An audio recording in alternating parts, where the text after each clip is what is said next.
Mak cilik. Inggih nggih. Anggir Antasena. Heeh. Kok jumeneng wonten mriki? Ora Mak cilik kok mlayu-mlayu ngopo? Ngoyak tiyang. Sing doyak. Tiyang wonten wingking menjenengan. Lho, Bagong kok? Inggih. Sebabe Bagong wantun kalian Sinuwun Darawati. Mergane Bagong wani rak mesti ana sebabe.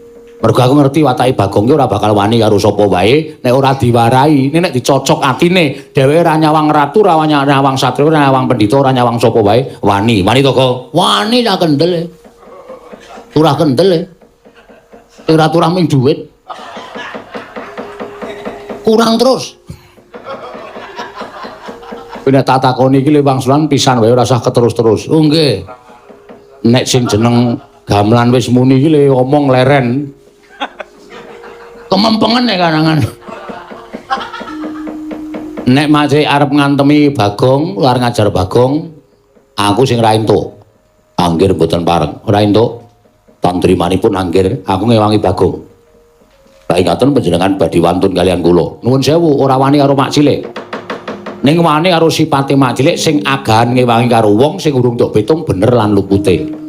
Urung karuan Siwa Ndarawati kan adan titi sing dewa ning tumindake sarwa bener durung karuan. Kae isih kesipatan watak titah, tegese watak menungsa lumrah.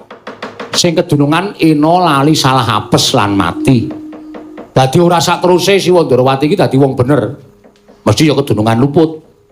Nek dununge luput mongko tok ewangi kowe ya melu luput. Gandeng iki mau tak pitung kowe luput, Bagong bener. Nek kowe arep ngantem karo Bagong, saiki perkarane ora karo Bagong ning perkarane karo Antasena. Yo. Sisan gawe sekali-sekali aku tak nyoba kekuataning Senopati Ndarawati iki piye. Ayo. Kepiye kok meng umat-umat kowe? Kok meng ngono ngapa?